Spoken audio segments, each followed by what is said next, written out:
जी हाँ, स्वागत है आपका। तो ऐसे अभ्यर्थी जो फिजिकल एजुकेशन से तैयारी कर रहे हैं तो उनके लिए ये प्रश्न बेहद महत्वपूर्ण है।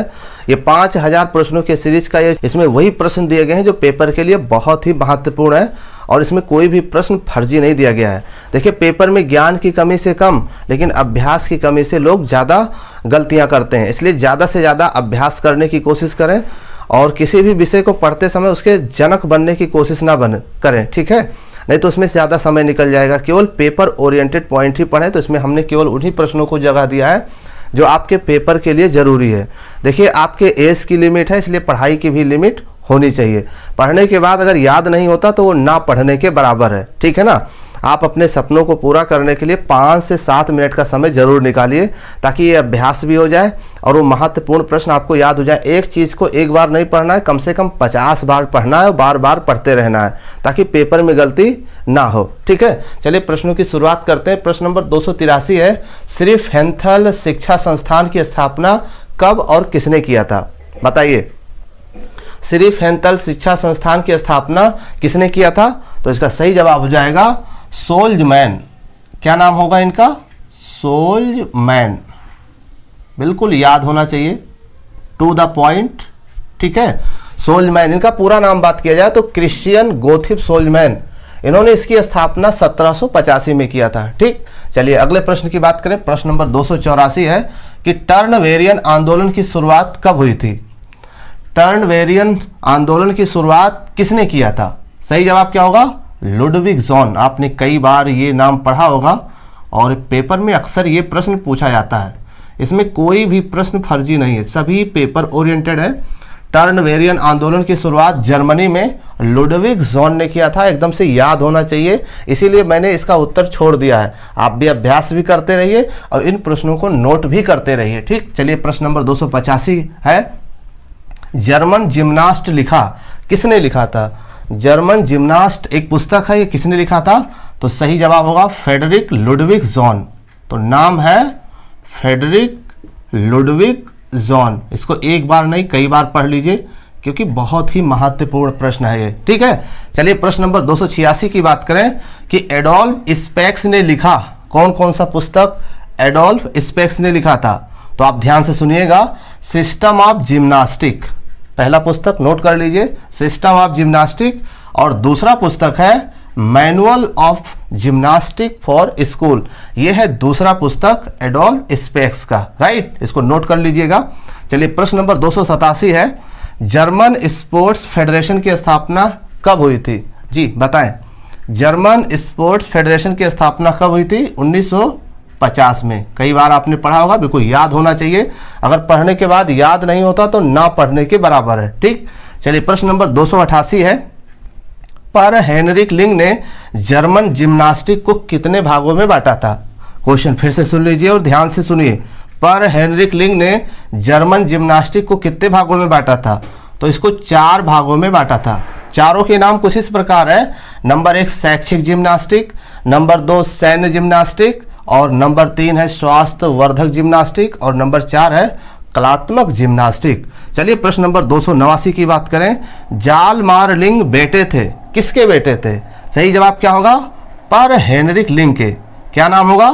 पर हेनरिक लिंग के। जी हाँ, बिल्कुल आपको पढ़ना नहीं है, इसको याद करना है। पर हेनरिक लिंग के ये बेटे थे। चलिए प्रश्न नंबर 290 है कि डेनमार्क में आधुनिक शारीरिक शिक्षा की नींव किसने रखा था? प्रश्न बेहद महत्वपूर्ण है। सही जवाब हो जाएगा फ्रेंज नेस्गल। क्लियर? चलिए प्रश्न नंबर 291 है, फ्रेंज नेस्गल ने लिखा, क्या लिखा? फ्रेंज नेस्गल ने 2 पुस्तक लिखा था। पहले का क्या नाम था? Manual of gymnastic. ये किसने लिखा? फ्रेंज नेस्गल ने लिखा। इसके अलावा दूसरा पुस्तक है उनका जिम्नास्टिक फॉर सेकेंडरी स्कूल, ये फ्रेंज नेस्गल ने लिखा।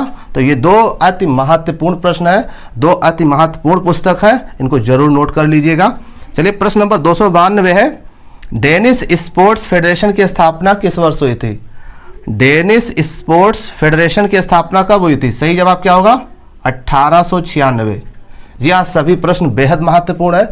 अगर आप ऐसे ही महत्वपूर्ण प्रश्न और टू द पॉइंट और फिजिकल एजुकेशन का वो निचोड़ जो आप चाहते हैं, जो पेपर के लिए बहुत ही आवश्यक है, उस नोट्स के लिए ये जो डिस्क्रिप्शन बॉक्स में व्हाट्सएप नंबर दिया गया है, यहाँ मैसेज करके आप संपूर्ण कोर्स के बारे में जानकारी कर सकते हैं और कम से कम समय में बेहतरीन तैयारी कर सकते हैं। देखिए, अगर आपके पास सटीक नोट्स नहीं होगा ना, तो आप बेहतर तैयारी नहीं कर पाएंगे। आपके पास हथियार तो होना चाहिए ठीक ठाक, और ये हथियार आपके परीक्षा के लिए बिल्कुल रामबाण साबित होगा।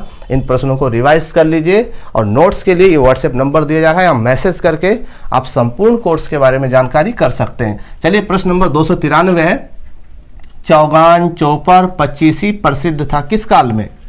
ये प्रश्न अति महत्वपूर्ण है, कई बार पूछा जा चुका है। सही जवाब होगा मुगल काल।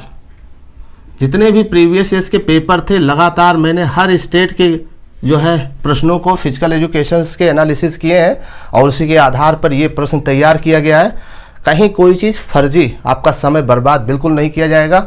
चलिए, प्रश्न नंबर 294 है, राजपूत काल को किस रूप में जाना जाता है? राजपूत काल को किस रूप में जाना जाता है? तो सही जवाब होगा शौर्य की आयु। किस रूप में? शौर्य की आयु के रूप में जाना जाता है। चलिए, प्रश्न नंबर 295 की बात करें कि शारीरिक शिक्षा का जनक किसे कहते हैं? जी हाँ, बताएं, शारीरिक शिक्षा का जनक किसे कहते हैं? सही जवाब क्या होगा? तो सही जवाब होगा फ्रेडरिक जॉन। फ्रेडरिक जॉन, ठीक है। चलिए, प्रश्न नंबर 296 है, मनोविज्ञान का जनक किसे कहते हैं? सही जवाब क्या होगा? William Wundt. क्या नाम होगा? William Wundt. तो ये हैं मनोविज्ञान के जनक, राइट। चलिए, प्रश्न नंबर 297 है, खेल मनोविज्ञान का जनक किसे कहते हैं? खेल मनोविज्ञान का जनक किसे कहते हैं? तो सही जवाब क्या होगा? Coleman Griffith. क्या नाम होगा? Coleman Griffith, right. चलिए, प्रश्न नंबर 298 है, शिक्षा मनोविज्ञान का जनक किसे कहते हैं? सही जवाब क्या होगा? सही जवाब होगा थॉर्नडाइक। बिल्कुल याद होना चाहिए, झूठे पढ़ने से कुछ होने वाला नहीं है, ठीक है ना। पढ़ने के बाद अगर याद नहीं होता तो फिर ना पढ़ने के बराबर है। Thorndike, right. चलिए, प्रश्न नंबर 299 है, किन्सियोलॉजी का जनक। बार बार परीक्षा में पूछा जाने वाला प्रश्न, किन्सियोलॉजी का जनक बताइए। अरस्तु, ठीक है। झूठे पढ़ने से कुछ नहीं होगा, बिल्कुल याद होना चाहिए। ऑप्शंस के सहारे मत बैठिए, क्या पता ऑप्शन आपके सहारे बैठा हो, ठीक है। चलिए, प्रश्न नंबर 300 है, भारतीय शारीरिक शिक्षा का जनक किसे कहते हैं? जी हाँ, भारतीय शारीरिक शिक्षा का जनक किसे कहते हैं? H.C. बक। क्या नाम होगा? हैरी क्रोबक, ठीक है। ये बेहद महत्वपूर्ण प्रश्न है, अक्सर पूछा जाता है। प्रश्न नंबर 301 है, ओलंपिक खेल का जनक किसे कहते हैं? अक्सर पूछा जाना ही जाना है, इसको याद कर लीजिए। ओलंपिक खेल का जनक किसे कहते हैं? Pierre de Coubertin. क्या नाम होगा? Pierre de Coubertin. अभ्यास ना करने की वजह से ये भी गलत हो जाता है पेपर में। सब ऑप्शन, चारों ऑप्शन मैच करते हैं वहाँ पे, तो चारों ऑप्शन मैच ना करें, इसके लिए आपको कई बार अभ्यास करना होगा। कम से कम पढ़िए, लेकिन अभ्यास ज़्यादा से ज़्यादा कीजिए, मेरा तो यही मानना है अगर सफल होना है तो। प्रश्न नंबर 302 है, एशियाई खेल का जनक किसे कहते हैं?